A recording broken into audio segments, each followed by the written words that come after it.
Hello, dear friends. Welcome back to Bishkek American Spaces US State Virtual Tours live series. Today we will be toured to Massachusetts with Dr. Andrew Wachtel. Good evening, Andrew. Nice to see you. Nice to see you too. Welcome to our program, and thank you you. for joining us for volunteering to present your home state. How are you doing today? I'm good. How are you? Good. Thank you very much. So I want to introduce you first to our Sure. audience. Dr. Andrew Wachtel is an American scholar, translator, and educator. He served as the president of the University of Central Asia for 8 years. Also, Dr. Andrew Wachtel was a rector of Narhos University in Almaty, Kazakhstan, between 2018 and 2020. Back to 2003, he was the dean of the Graduate School of Northwestern University. Previously, Dr. Wachtel was elected to the Council of Foreign Relations in New York and to the American Academy of Arts and Sciences. Currently, Andrew Wachtel is an independent education consultant in Bishkek. So, dear friends, thank you once again for joining our live session. I want to remind you to ask your questions to our guest speaker in the comments section, and Andrew Wachtel will answer them after his presentation. So, Dr. Wachtel, I see people started joining us. I will give the floor to you. Okay. Thank you. All right. It's a pleasure to be here, and I'm glad I have the opportunity to speak with people, even in this virtual space. Massachusetts is not actually my home state. I was born in the state of New Jersey, and I lived there until I was 17 or 18. And then I moved to Massachusetts to go to college. I'll tell you a little bit about that later. And I lived there for 4 years while I was in college. Then I was in other places for 4 years. Then I moved back to Massachusetts for another 3 years. So I lived altogether 7 years in Massachusetts. So I know the state pretty well. But the last time I lived there was kind of a long time ago, so it's not so current. So in front of you, you see a little map of Massachusetts. I am sharing. Wait a second. Let me share. Okay. Okay, so it's kind of a funny shaped state. On the west side of the state, it's very straight. The borders were drawn after the American Revolution very straight. And on the other side, on the coast, it's the shape of the coast. Most of the population of the state lives on the eastern side of the state, which you see on the right of you when you look at the map. And if you go to the next slide, we'll see where Massachusetts is in the United States. So it's up in this map, it's up on the top right-hand corner. You'll see the word Boston written. That's the capital of Massachusetts. So it's a pretty small state on the east coast of the United States. And the neighboring states are Rhode Island and Connecticut on the south, and New York State on the west, and New Hampshire and Vermont on the north. So it is a rather small state, as you can see from the map. It's about 1/7 the size of Kyrgyzstan, 1/7, 15% or so. But the population is about the same as Kyrgyzstan. So it's a very densely populated state. Lots of people live in a relatively small area. And it's one of the richest states in the United States. Per household income, it's fifth in the entire United States. So it's a very wealthy state. It tends to be a pretty liberal state. And it's generally considered to be a very good state, very nice state to live in. It has a high level of education, healthcare. It's easy to get around, and it's pretty close to lots of other interesting places.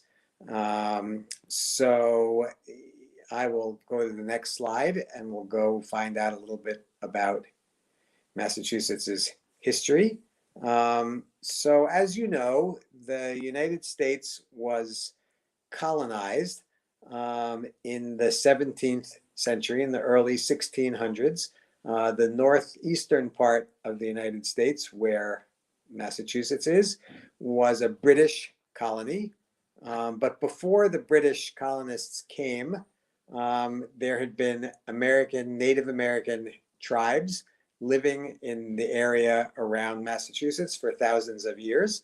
They were hunter-gatherers primarily, and they took advantage of the land. They took advantage of the rich hunting and fishing, and they did a little bit of agriculture as well.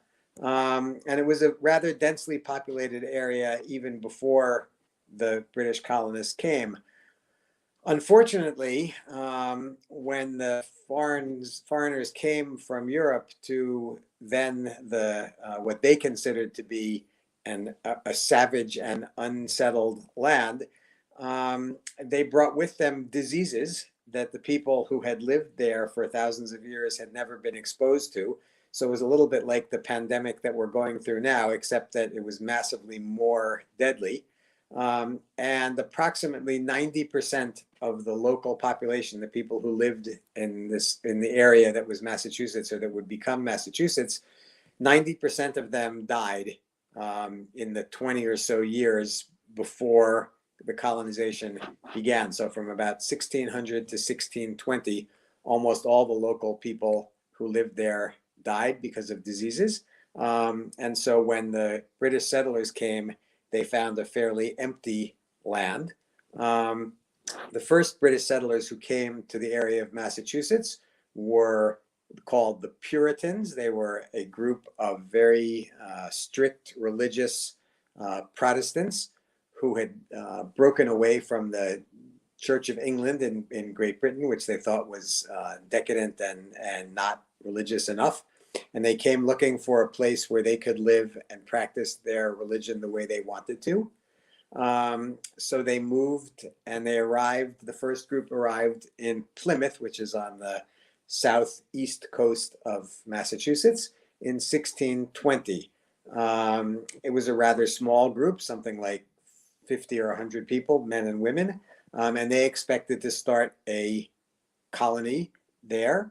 They didn't care whether there were local people living there. In those days, people didn't care very much about who the local inhabitants were. And as I said, most of them had unfortunately died anyway.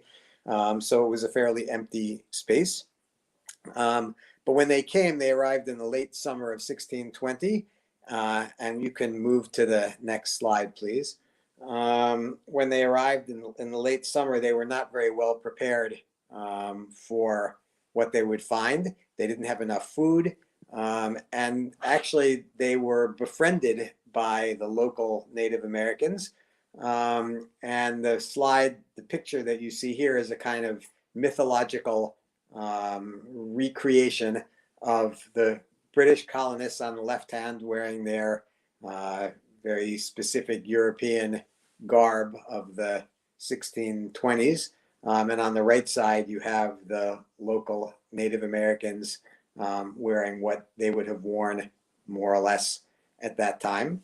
And so legendarily, the Native Americans helped the British get started, taught them how to farm the kinds of crops that would grow well in the local conditions, taught them how to hunt and fish in the area.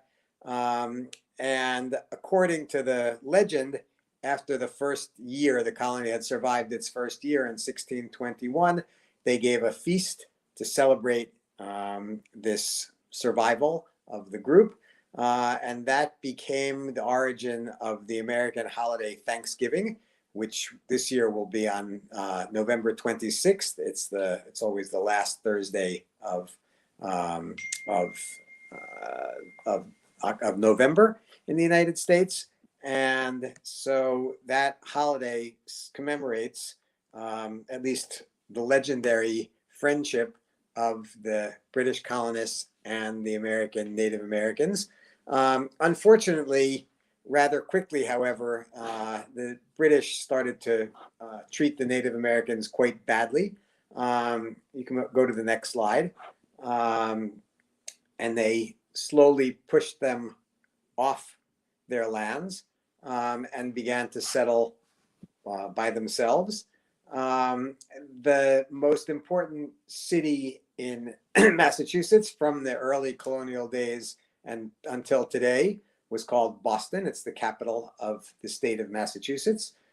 Today it has a population of about 750,000 people, so its population is a little bit smaller than Bishkek's, but if you add all of the small towns directly connected to Boston, it's probably about 1 million people, probably close to the same size in terms of population as Bishkek. It became Massachusetts became one of the leading intellectual and cultural centers of the British colonies. There were 13 British colonies formed between the 1620s and the 1750s. But Massachusetts became one of the most important one of the wealthiest of them. And as I said, it became an intellectual center. The first university in the United States, Harvard University, was founded in Cambridge, Massachusetts in 1636. That's where I went to college starting in 1977. So only 340 or so years later. And obviously, probably you've all heard the name Harvard. It's a very famous, obviously, university. So if we move to the next slide, Massachusetts was one of the main centers of the American Revolution. So maybe you know something about the American Revolution. After a time, starting in about the 1750s and 60s, the colonists in what would become the United States became more and more convinced that they could survive without Great Britain. Great Britain was the colonial power that ruled over the colonies. They appointed the governors, they appointed the most important people. But the colonists, it was pretty far away. I mean, in those days, it probably took 2 weeks to sail from Great Britain all the way across the Atlantic Ocean on very slow sailboats that in those days were the only way of getting across the Atlantic Ocean. So the colonists had a chance to develop quite a lot on their own. They developed their own economy, and they began to resent the British. They began to think that the British were exploiting them, were stealing resources from them, were using them. And the most important problem, or what they became most unhappy about, was that they were being taxed. So as you remember, here in this country, people don't like the tax authorities anywhere. But when they have no control over the tax authorities at all, they had no say in what taxes were being levied because they had no representation in the British Parliament. So they started complaining more and more, and began to organize for their own independence from Great Britain, from England. And starting in the 1760s, relations became worse and worse. And Massachusetts, particularly Boston, was one of the leading intellectual centers, was probably the leading intellectual center of the revolt of the colonies against Great Britain. And in the 1770s, in the early 1770s, there were a number of armed conflicts between the British Army and local rebels. The most important of them, again, were around the city of Boston in 1773 and 1774. And then in 1776, the Americans announced that they were breaking away from Great Britain and fought a Revolutionary War, which lasted from about 1776 to 1781, when the American 13 colonies finally emerged victorious. And some of the most important leaders of the American Revolution were from Boston, though Boston was also the center of the loyalists, so-called Tories, who wanted to remain part of Great Britain. So there was some amount of disagreement between the people of the state, some of whom wanted to become independent, and some of whom wanted to remain a colony of Great Britain. The most important battles of the Revolutionary War were not fought on the territory of Massachusetts. They were fought further south, around New Jersey, New York, Philadelphia. But Massachusetts remained very important. And when the first Declaration of Independence was written in 1776, many of the leading drafters and writers of the American Declaration of Independence were from Massachusetts. And on the right-hand side of this slide, you see a picture, portrait of John Adams. He was the second president of the United States after George Washington.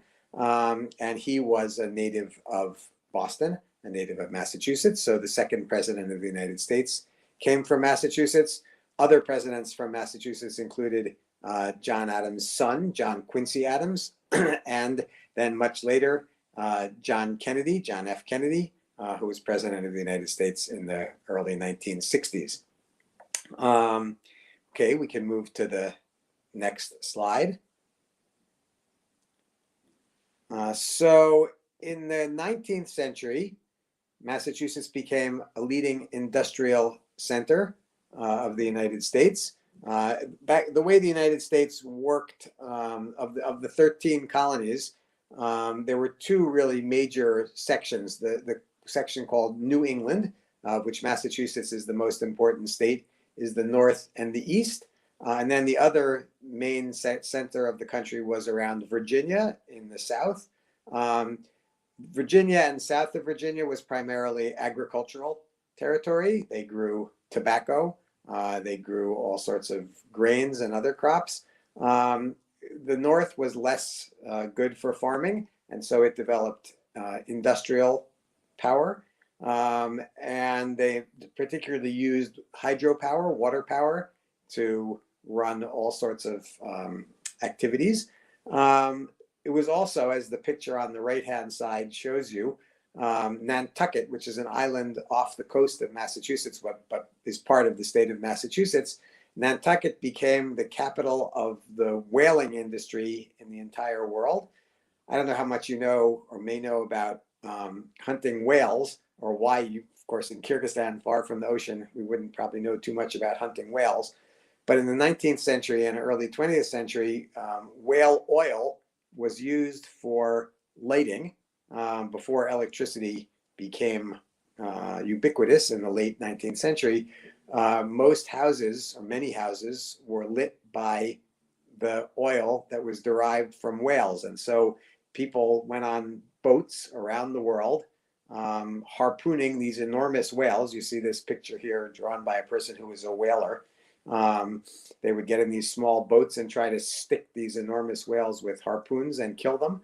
And then they would bring them over to their ships, and the whale is protected around his body by a very thick layer of fat, and they would burn off the fat, and oil would come from the rendered fat, and that oil was put in barrels, and that was in those days. Now we get oil from the ground from oil wells, but in those days whales were the source of oil and a huge source of wealth for the state of Massachusetts, which was the leading whaling capital of the world. In the 20th century, the industrial economy of Massachusetts went downhill, and it was gradually replaced by service industries, financial industries, education, technology, and tourism.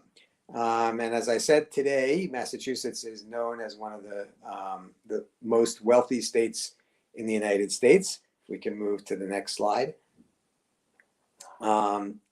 It was voted in 2017 by the magazine U.S. News and World Report the best state for overall quality of life. And if we ask, what is Massachusetts known for today? It's primarily known for its universities and education system. So in addition to Harvard, there's MIT, Massachusetts Institute of Technology. That's the leading engineering school in the entire United States.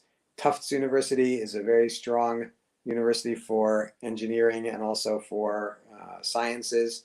Amherst and Williams College are the two most famous small liberal arts colleges in the United States. So Massachusetts is known as having as like the world or the U.S. hub for university education. It's also known for its beaches and tourism. If you remember the map, it has a long coastline and it has a piece that sticks out into the ocean on the very bottom called Cape Cod. Cape Cod has beautiful beaches and it's a place where many thousands of people go in the summer for vacations. And it's also known for its professional sports teams. Some of those teams you may have heard of: the Boston Celtics in the National Basketball Association, the Boston Bruins of the National Hockey League, the Boston Red Sox of Major League Baseball, the New England Patriots of the National Football League, and of course, every year it hosts the Boston Marathon. It's the oldest marathon that's run in the world, oldest continuous marathon that's run in the world. And so that it's known for recreation. The western part of the state of Massachusetts is not particularly strongly populated. It has some very beautiful places for tourism as well, forests and mountains, not huge mountains, not like Kyrgyzstan mountains, but low mountains that are good for cross-country skiing and all sorts of recreational activities. So Massachusetts now has become a financial center, an education center, a tourism center, and a center for sports and music. It's very famous for the Boston Symphony Orchestra, the Tanglewood Music Center, which is in Western Massachusetts. And so it's a very balanced economy. And the leading healthcare providers of Massachusetts are also among the most famous hospitals in the United States and in the world. So Massachusetts today is as I said, a very wealthy state. It's a fairly populated state and a very nice place to live. So if you ever have the opportunity to go to the United States, many people will go most people will arrive perhaps in New York. To go to Boston from New York is quite easy. It's about a 4-hour drive, 5 hours on the train. So it's quite easy to get to Boston even for a day trip or a couple of days, and lots of people do that. As far as the food goes, it's also known for its seafood, lobsters, although that's even more famous in Maine, which is farther north, and all sorts of fish and shellfish are what Boston is known for. So that's a kind of introduction to the state of Massachusetts. I enjoyed living there. I had the opportunity to work and study at probably the best university in the world. And it's a great place to spend some time. So if people have questions, I'd be happy to try to answer them insofar as I can. Yeah, thank you very much for this insightful introduction to your state's educational opportunities, to history, culture. It was very exciting. Thank you. I hope our viewers found this presentation very useful. Let me check the comment section. We have here first comment. Okay. Here's the question. Can you share about the educational opportunities in Massachusetts? So you've mentioned Harvard University, Cambridge University. No, not Cambridge University. Cambridge University is in England. Harvard University is in Cambridge. Harvard University. Yeah.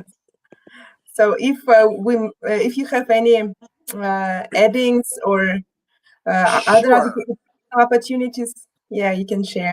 Okay, so I mean, the thing about I assume we're talking about university education probably here rather than high school education. I mean, Mm-hmm. Massachusetts is also known for very good and very expensive private high schools, but that's probably not so useful. Mm-hmm. At the university level in the United States, as people may know, there are Mm-hmm. many different types of universities. So there are private universities, all the ones that I mentioned earlier, Harvard and MIT and Williams and Amherst. Those are all private universities. They are expensive, quite expensive. Although if you can get into any of those places, if you are able to be accepted, usually they will give you a scholarship. So it's actually probably not that expensive, but they're extremely difficult to get into. These days, something like, I don't know what the percentage, but probably Harvard gets about 35,000 applicants and accepts 2,000 students. So one out of 16, one out of 15 students or something gets in. So it's very difficult to get in. But on the other hand, in the state of Massachusetts, there's also, as there is in most states of the United States, a very strong public education system. So there, which ranges from 2-year community colleges, which are a little bit like what we call a college here in Kyrgyzstan. So it gives a degree that's called an associate's degree, which is what we would call here диплом профессионального образования, although it's less professional than the types of degrees that colleges here give. And those community colleges are generally not very expensive. They're almost free for people who live in the state. But even if you come from out of state, they're not expensive and they're not difficult to get into. So for students who might want to go to the United States from Kyrgyzstan to try to get an education, generally the likeliest way that that can happen is by applying to and going to a community college for a couple of years. As I say, they're not particularly expensive. Probably the tuition is, in fact, not much more expensive than, say, AUCA here is in Bishkek. But of course, the living expenses are quite a bit higher. And then you have to get to the United States as well. But generally, if you are accepted or if you apply to and are accepted by a community college, you will get a student visa from the US Embassy. You will usually get a student visa. I cannot promise. And by the way, I should add, I'm not working for the US Embassy, and nothing I say should be construed as being official US government policy. I don't work for the US government. But in general, people who are accepted at universities in the United States do receive student visas, and it's possible to go. So probably community colleges are the best bet. After 2 years of community college, it is possible to transfer to either the State University and University of Massachusetts, both at Amherst and in Boston, are quite famous and good state universities. And indeed, one of the faculty members at AUCA has a PhD from University of Massachusetts, Boston, and she got it for free. That is, she was on a scholarship to study there. So it's possible to go to the United States and study. It's possible to go to Massachusetts. It's possible to go to other states as well. Thank you. Thank you for your answer. We have here comments. Muslima says, yes, thank you. And here we have the next question about books that you read. What is your favorite book genre? And who is your favorite author? So I read novels, mostly. I'm a professor of literature, and I have written many books about both novels and theater plays. But usually you don't read plays except if you want to write about them. You go to see plays in the theater. So I normally read novels, and I read all sorts of different kinds of novels, both contemporary and classic ones. And I read, because I know a bunch of languages, I try to read every year novels in English and Russian and French and Serbian and Slovenian. So I continue to use those languages that I know. So I read a lot of different a lot of different things. I just finished reading a novel yesterday. I just finished reading a novel called An Artist of the Floating World by Kazuo Ishiguro. He's a British, well, he was born in Japan, but he's a British novelist, and he won the Nobel Prize for Literature in 2017. And I'm about to start a novel by someone named Shirley Hazard. I've never read any of her work, but I've heard it's really good. And so I got it. I get all my books these days, of course, online, because there's no way to get physical books, or not that easy to get physical books here.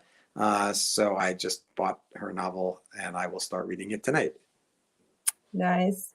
If it's possible, you can share the titles of this book, and I can share with our viewers Sure. later, yeah, after this presentation. I can make a list of the. I mean, I probably read like 2 or 3 novels a week, so I can make a pretty quick list of interesting things to read. Nice, thank you. And here people are also thanking you for this presentation. Thank you for interesting tour, Bahtibek. Thank you for your comment, Bahtibek. Here we have more questions about similarities between your state and Kyrgyzstan. What similarities between your home state and Kyrgyzstan? Well, similarities. I mean, on the one hand, every place is similar in the sense that people are people everywhere. I don't think people in the United States are very different than people in Kyrgyzstan. They're smart people and not so smart people, nice people and not so nice people, people who are efficient and people who are not so efficient. So I don't think that's all that different. Obviously, the landscape is quite different. Massachusetts is dominated by the sea, and Kyrgyzstan is clearly not dominated by the sea. The mountains of Kyrgyzstan are spectacular, and there's nothing like that on the eastern coast of the United States. There are some pretty spectacular mountains on the western coast of the U.S., but not on the east. So geographically, it's not very similar. And in terms of, I mean, obviously Massachusetts is massively richer than Kyrgyzstan. And in general, the United States is more diverse. There are more people from more different places. So there's Kyrgyzstan, most of the population, especially now, are ethnic Kyrgyz. And so there's less diversity of things like food and customs and people's ways of looking at the world. So in that respect, they're not that similar. But I think, as I said, at base, people are pretty similar everywhere. Thank you. Here we have another question. Okay. Can you see this? No? I can read it out loud. Can I see it? Well, I'm not seeing very many of these somehow. Okay. Yeah. Here, Dr. Wachtel, what is your advice for those who are dreaming about the successful career path like yours? Well, let's say, I mean, I'm not sure what the person who asked that question exactly means. I mean, if it's like mine was, I started by doing work inside universities as an academic specialist, and then I just kind of continued following my own interests. I think, to me, the most important thing is to do things that you like to do if you can, because you're likely to do things that you like better than things you don't like. Try to understand what things you're good at and what things you're not good at, and then try to figure out which areas of a career fit with your interests. I mean, you know, I remember there was a person in my school when I was growing up who wasn't considered particularly smart or particularly talented, but it turned out that she was very interested in the outdoors, and eventually she became a very famous geologist, because she was able to take, she didn't like to sit still in a room all the time. And so as soon as she found a career that allowed her to get outside and go look for things, she did incredibly well, and was incredibly successful. So I think it's really important to try to find something that you like to do, something that you're passionate about. I mean, of course, there are things that are, if you're passionate about them, it's easier to make a career out of than others. And I can't give specific career advice unless I know someone and what they like and what they don't like. But generally, trying to pursue the things that you find fascinating is probably the best way, and not turning down opportunities even if they seem a little bit strange. So for many people in my world, the idea of coming to Bishkek seemed like a very strange idea. Most Americans don't move to Bishkek, but it turned out for me to be a very interesting and rewarding thing to do, and gave me all sorts of opportunities that I never would have had if I had stayed in the United States. So just because someone else says, oh, that's a weird thing to do, or that's not the normal thing to do, that doesn't mean you should necessarily listen to them. Great. Thank you for your advice and for answering this question. And we have another question about the places. Thank you for this great presentation, Dr. Andrew. What was your favorite place in your home state as a student? The library.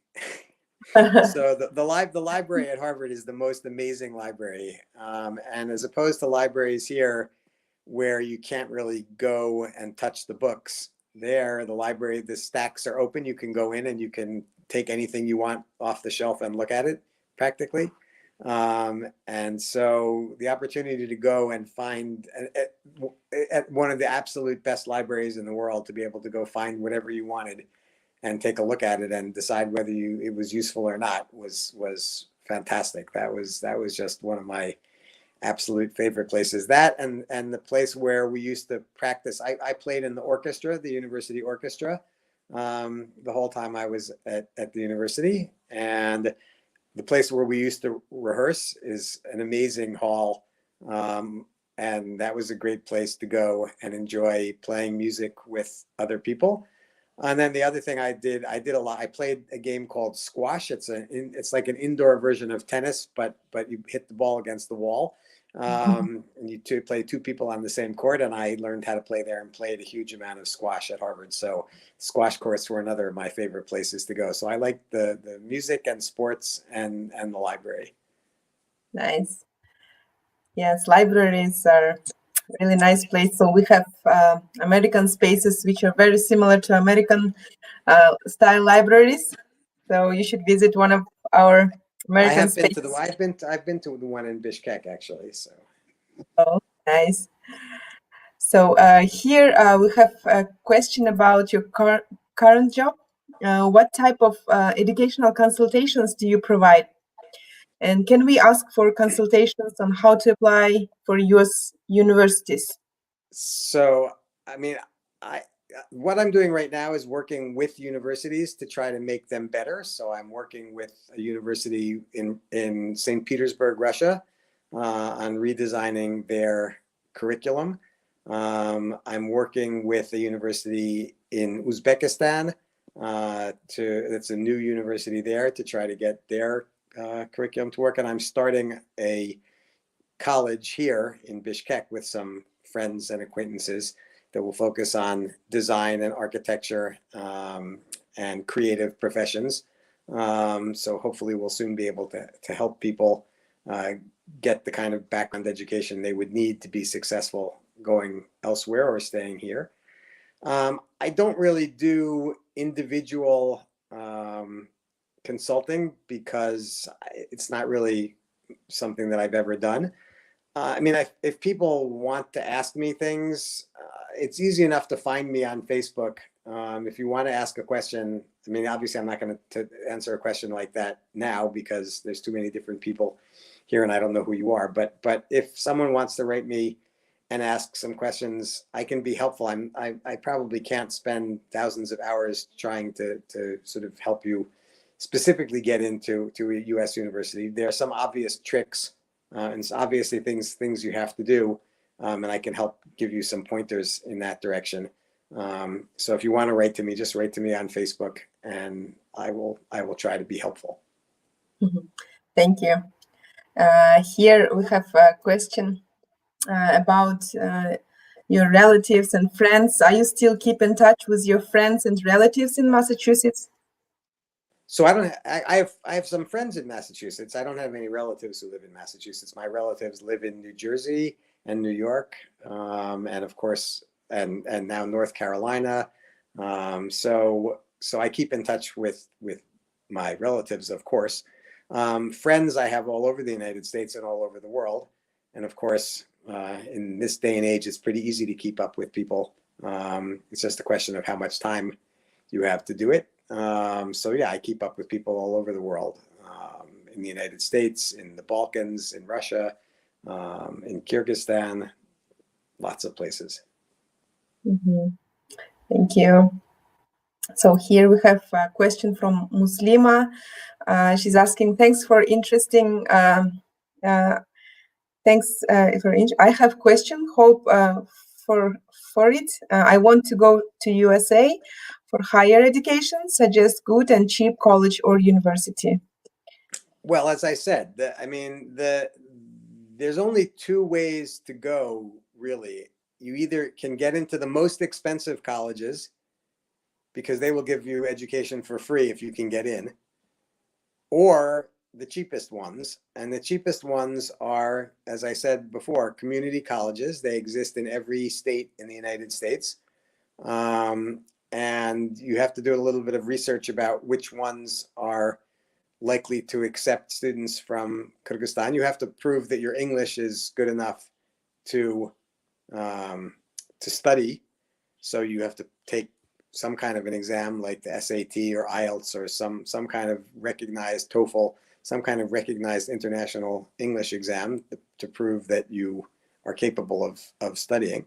And then your family has to show enough resources that the U.S. Embassy will take you seriously as a potential student, which I'm afraid even at the cheapest colleges, because you also have to show you have enough to pay for your living expenses, is probably something like $15,000 or $20,000 a year. So you have to be able to show you have those kinds of resources available. Otherwise, the embassy otherwise universities are not allowed to give you a student visa, and the embassy will not give you a visa. Yes, I would like to add that all the questions related to U.S. education and according to consultations, you can join our next week. We're launching the 1 week campaign dedicated to U.S. Education Week. So we invited U.S. Education USA consultant advisor. So she will give the live consultation, so you can ask your questions related to educational opportunities to our Education USA advisor. Here we have questions about your home state, about the Massachusetts. Thanks for your presentation, Andrew. What places would you advise in Massachusetts for those who are going to travel there with families? Okay, so first of all, as I said, the city of Boston is an amazing city. To spend 3 or 4 days in Boston is easy. There's some spectacular museums. There are great historical monuments. It's a great city for walking around in. So certainly, and places like Cambridge, which is right next door to Boston, you just take the subway train there. So when you go to Boston, you also then can visit Harvard or MIT or both of them. So that's probably about 4 days, and depends how much you're interested in American history. There's lots of historical places. It also might be a question of what sports you like, because during the sports season you can go to various professional and college sports games. Well, normally you can, not during the pandemic, of course. Then if you're there in the summer, everyone heads down to Cape Cod. Or out to the islands of Nantucket or Martha's Vineyard. And those are fantastic places to go and spend a few days if you like the ocean. And since most people from Kyrgyzstan don't have much experience with the ocean, except maybe in Turkey, the ocean, the real ocean, I mean, Turkey is not really a real ocean. The Mediterranean Sea is kind of it's great, but it's not the ocean. If you go to the real ocean, you will see something completely different with big waves. And it's a great place to spend a few days. And then out in Western Massachusetts, as I said, in the summer, there's a wonderful Tanglewood Music Festival, which takes place in the Berkshire Mountains, which you wouldn't call them mountains if you were from Kyrgyzstan, you would call them hills. But still, it's a nice place to spend a few days listening to beautiful music in a very nice bucolic setting. So that's pretty much what most people would probably do for a week or so in Massachusetts. Thank you. Thank you. We have here a very interesting question about how would you explain your home state with one word? I think they meant Massachusetts. Yeah, I assume they mean Massachusetts. I mean, one word is not a lot of words to explain a state. I don't know. I'd probably just then say education. It's the education state. Cool. Yes, and here a question about related to Kyrgyzstan. What do you like the most in Kyrgyz culture? There's a lot of things I like about Kyrgyz culture, but I like the way people are able to make time for their family and friends. Much more so in the U.S., it's much harder to do that. People think of themselves as being much busier. I'm not sure they are much busier, but they think that they're much busier, and so they have a much more difficult time finding time to spend with their friends and family. And people in Kyrgyzstan do a better job of that. So I like that aspect of Kyrgyz culture a lot. Thank you. We have the last question here. How can we find your works? Can we find your books in free access? Well, it depends what you mean by free access. So, I mean, Maybe a number online? of my books are in the AUCA library. So, if you happen to have access to AUCA, you can find them. Most of my other books can all be found on an Amazon.com near you, but that doesn't necessarily help. So free access, probably not so easy. But if you look me up on Google, you'll probably find a bunch of things you might be interested in. Thank you. Oh, I hear your daughter. Yeah, she just woke up from a nap, so she doesn't sound too happy. Thank you, dear Dr. Andrew Wachtel, for joining this live session, for finding a time to tour to your favorite state, Massachusetts. So hope you like the session, and hope our viewers also find our tour to Massachusetts very helpful and useful. And there were a lot of questions about U.S. educational opportunities. So I would like to remind our viewers, our followers, the Bishkek American Space, together with U.S. Embassy, prepared for your wonderful U.S. Education Week campaign. So please check out the Facebook account and register to our sessions. Thank you. Sounds Dr. great. Thank you. Thank you. Have a good night. Yeah, yes. You too. Thanks. Okay. Bye. Bye-bye.